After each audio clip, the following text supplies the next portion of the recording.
করে তাহলে 100 জন মিলে তারা মদের বৈধতার লাইসেন্স দিতে পারবে। বলেন নাউযুবিল্লাহ। এই আইন করে চলে কিনা? আবার সংবিধানে যেদিন তারা শপথ করেছিল সেদিন ঘোষণা করেছিল যে আমরা ক্ষমতাসীন হয়েছি, আমরা মদিনা সরকারের দেশ চালাবো, আমরা ইসলাম বিরোধী কোরআন বিরোধী কোনো আইন করবো না। আমার জিজ্ঞাসা, মদ কি হালাল না হারাম? মদ হালাল। নবীজি বলেছেন, অত্যন্ত মনোযোগ দিয়ে শুনো আমার উম্মতেরা, আমি দুনিয়া থেকে, আমি নবী রসুল ঠিক, কিন্তু আমি একজন মানুষ, সেই হিসাবে আমারও মৃত্যু অবধারিত। আমার যখন হায়াত শেষ হবে আমিও দুনিয়া থেকে চলে যাব, কিন্তু তোমাদের জন্য, তোমাদের জীবন যাপনের জন্য আমি কোরআন দেইনি কেবল কবরে কি হবে সেটা শোনার জন্য, আর এই দৈনন্দিন জীবনে তোমরা কিভাবে চলবে সেটা আমি বর্ণনা করিনি তা নয়। একজন মানুষের দৈনন্দিন জীবনে যা কিছুর প্রয়োজন, ডান দিকে যারা দয়া করে বসে পড়ুন, পিছন লোকেরা দেখতে পাচ্ছে না। ভাই ভাই এত হয়েছে, আপনাদের দেখার সুবিধার জন্য আমরা এলইডি ব্যবস্থা করছি। এলইডি থেকে সারা জায়গা থেকে দেখা যায়, এরপর যদি আপনার চিল্লাম জি, তো আল্লাহ তাআলা বলছেন দেখা যায় সব। যে তোমরা মুমিন মুসলমান নারী পুরুষ তোমরা পরিপূর্ণভাবে মুসলমান হও, তোমাদের ইবাদত নামাজও যেন কুরআন হাদিস মতে হয়। এই জন্য নবীজি বলেছেন, আমি দুনিয়া থেকে বিদায় নেওয়ার সময় আমি চলে যাব, কিন্তু তোমাদের জন্য দুটা অমূল্য সম্পদ নিয়ামত রেখে যাব, যে দুইটি তোমরা যদি জীবনে বাস্তবায়িত করো তাহলে কোনোদিন পথভ্রষ্ট হবে না, গুমরাহ হবে না, জাহান্নামের পথের প্রতীক হবে না। সেই দুটি নিয়ামত হইল আল্লাহর কালাম কুরআন শরীফ এবং আমার সুন্নত হাদিস। আজ আমরা আত্মসমালোচনার প্রয়োজন। এখানে যে লক্ষ্যের মতো মানুষ এসেছি, আমি দীর্ঘ সময় নেব না। আমরা লক্ষ্য করি আলহামদুলিল্লাহ সমাজে একটা পরিবর্তন, হতাশা কেবল দেখলে হবে না, সমস্ত পৃথিবীর মধ্যে যারা সারা দুনিয়ার খবর রাখি যে কোনো ভাবে লক্ষ্য করবেন, বিগত 20-25 বছরের মধ্যে সমস্ত পৃথিবীর মধ্যে একটা ইসলামী পুনর্জাগরণ এসেছে, ইসলামী পুনর্জাগরণের একটা জোয়ার এসেছে। যে যুবকেরা হয়তো আগে নামাজ কম পড়তো, আলহামদুলিল্লাহ এখন আমরা দেখি মসজিদে গেলে, আমি জানি না সারা বাংলাদেশের কথা, কিন্তু অন্তত সিলেটের কথা জানি, আমাদের নিকটবর্তী আমাদের এলাকায় দেখেছি আলহামদুলিল্লাহ। আগে শুক্রবারে জুমার নামাজে যত মানুষ মসজিদে যোগদান করত, এখন আলহামদুলিল্লাহ জোহরের নামাজে, আসরের নামাজে, মাগরিবের নামাজে এইরকম মসজিদ ভর্তি হয়ে যায়। এবং সমস্ত পৃথিবী, ইউরোপ আফ্রিকার খবর নেই, আমেরিকার খবর নেই, অস্ট্রেলিয়ার খবর নেই, জার্মানি জাপানের খবর তথ্য সংগ্রহ করে দেখি আলহামদুলিল্লাহ বিরাট আকারে একটা ইসলামী পুনর্জাগরণ এসেছে।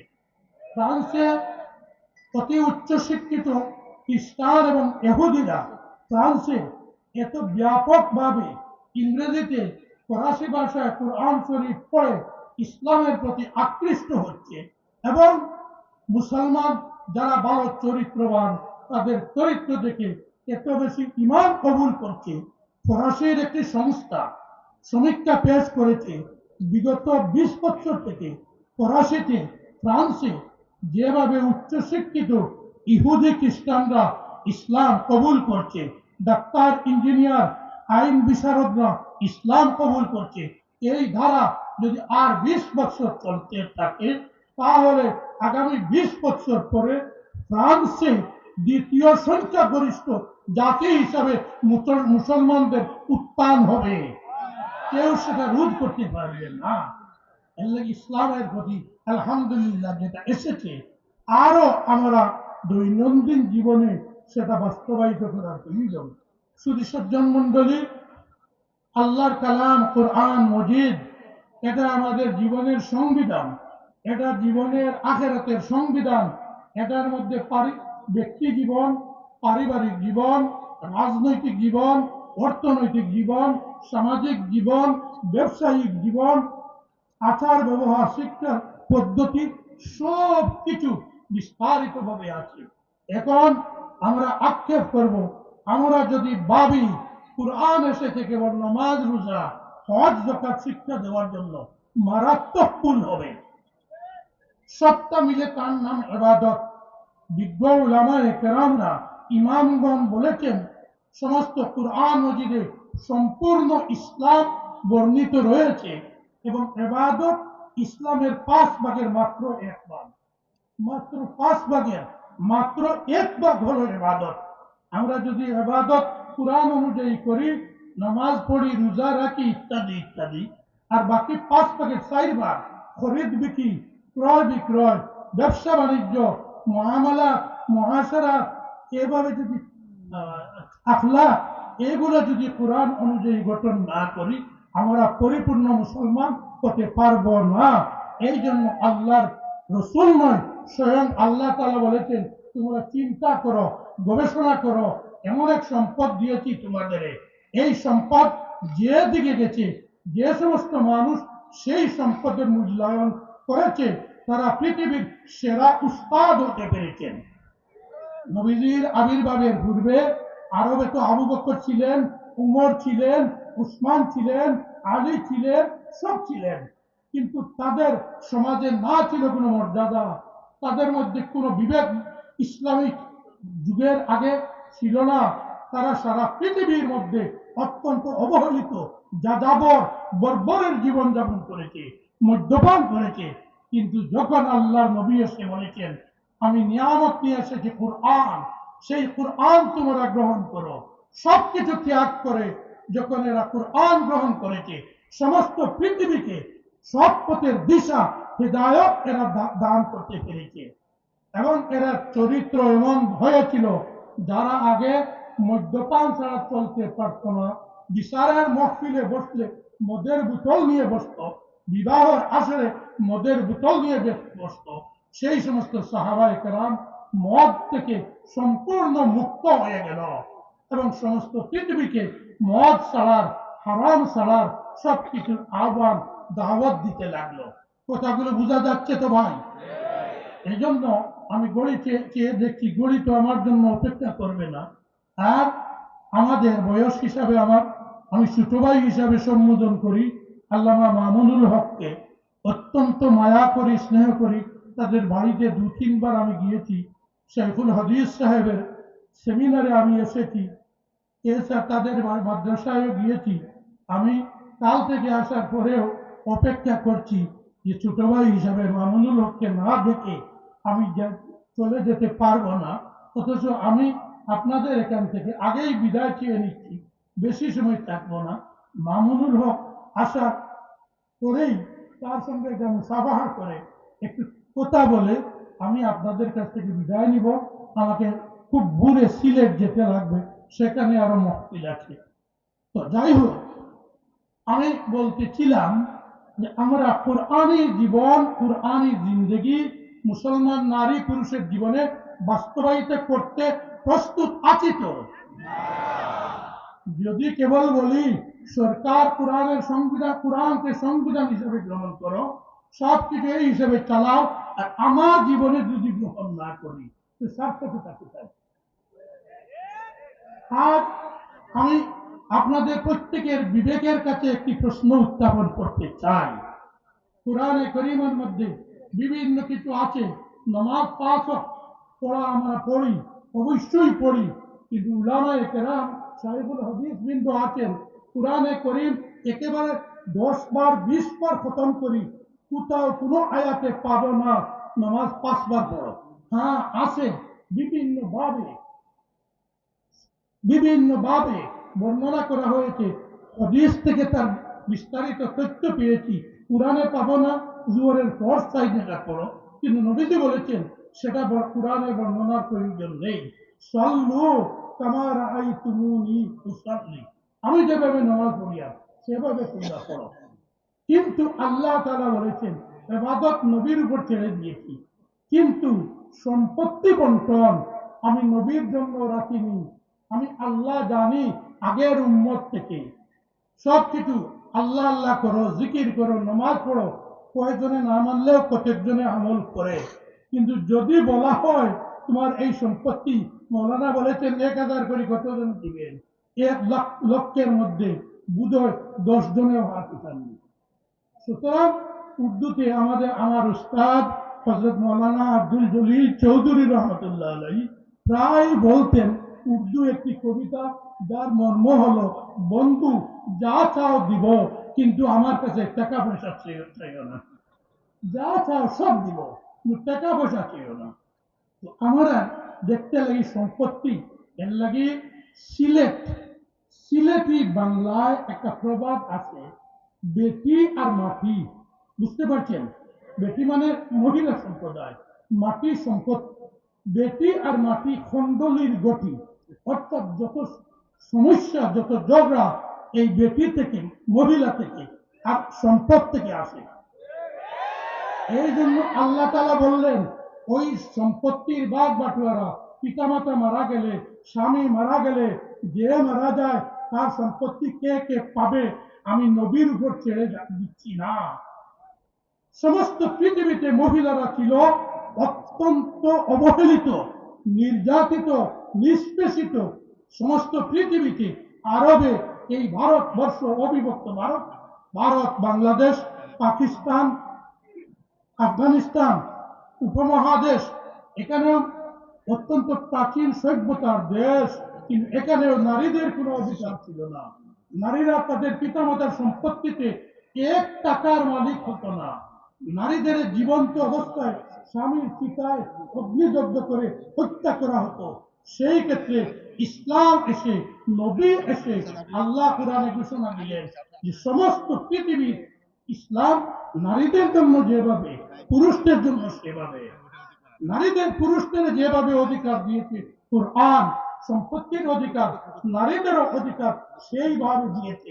এবং এটা আমি আল্লাহ সূরা নিসা মধ্যে, অন্য সূরার মধ্যে বিস্তারিত বর্ণনা করে দিয়েছি।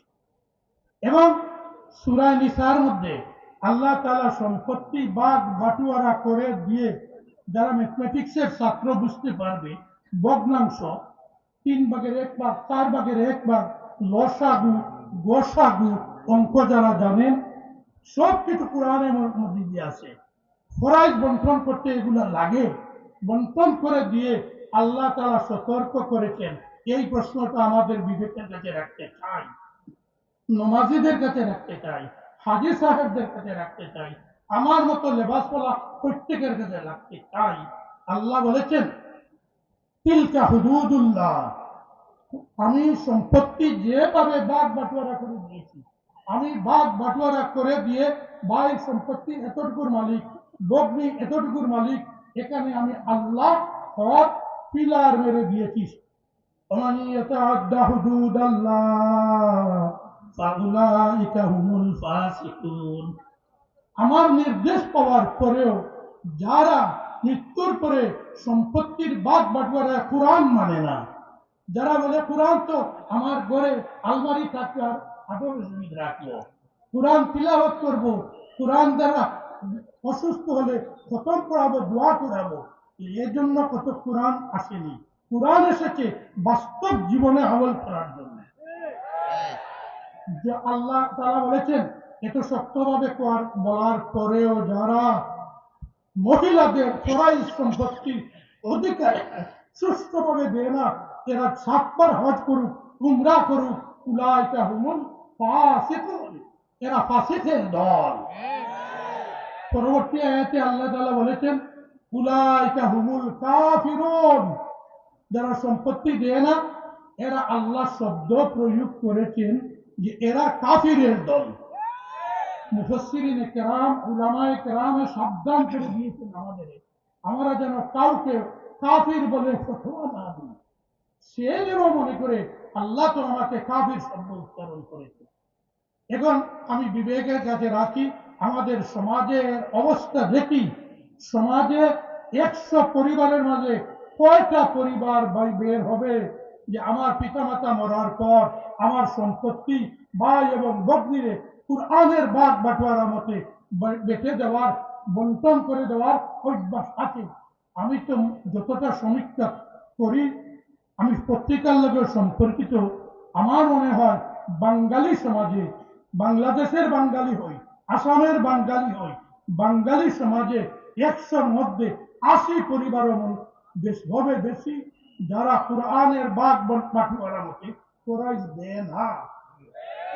এবং আমি নিজে বিচার করেছি, আমি আলোচনা করে জানতে পেরেছি, আমার মতো মঞ্চে বসে যারা ওয়াজ করে তাদের বিচারে গিয়েও দেখেছি, হুজুর আপনার বলির অংশটা দেন না কেন? এটা তো তার স্বামীর বাড়িতে পাইছে, আর এখান থেকে কি করবে? কোরআনে তো একথা বলেনি। কোরআনে বলেছে আপনি দিবেন, যদি না দেন ফাসিকের দল। এই জন্য আমি অতি সংক্ষেপে কুরআনকে নিজ জীবনে বাস্তবায়িত করি। উদখুলু ফিস-সিলমি কাফা, আল্লাহ আদেশ করেছেন পরিপূর্ণভাবে মুমিন মুসলমান হও। ইনশাআল্লাহ আমরা মেয়েদের অধিকার, সম্পত্তি, ফরজ দেওয়ার জন্য সমাজে চেষ্টা করব তো ইনশাআল্লাহ। ইনশাআল্লাহ আল্লাহ তৌফিক দান করুন। এটা অভিযান চালাতে হবে, এটা বিপ্লব আনতে হবে, বিপ্লব আনতে হবে, কুরআনি বিপ্লব। ঘরে ঘরে কোরআনের আলো জ্বালাও, অতি সুন্দর স্লোগান দিয়েছেন, কিন্তু সেটা জ্বালাতে হবে প্রথম আমার ঘরে, প্রথমে আমি আমার পরিবারের মধ্যে জ্বালাতে হবে যে কোরআনের আমল বাস্তবায়িত করব। নবীজি বলেছেন কোরআন আর হাদিস আঁকড়ে ধরো। সুধীবৃন্দ, আমাদের সমাজের মধ্যে আরো যে সমস্ত ত্রুটি আছে কোরআন বিরোধী, হাদিস বিরোধী, আমি অতি সংক্ষেপে শেষ করে দেব। সেগুলো ত্যাগ অবশ্যই করতে হবে। প্রথমত কোরআনের যেসব জিনিস হারাম ঘোষণা করা হয়েছে, এখানে আকল আর বিবেক কাটানোর কোন স্থান নেই।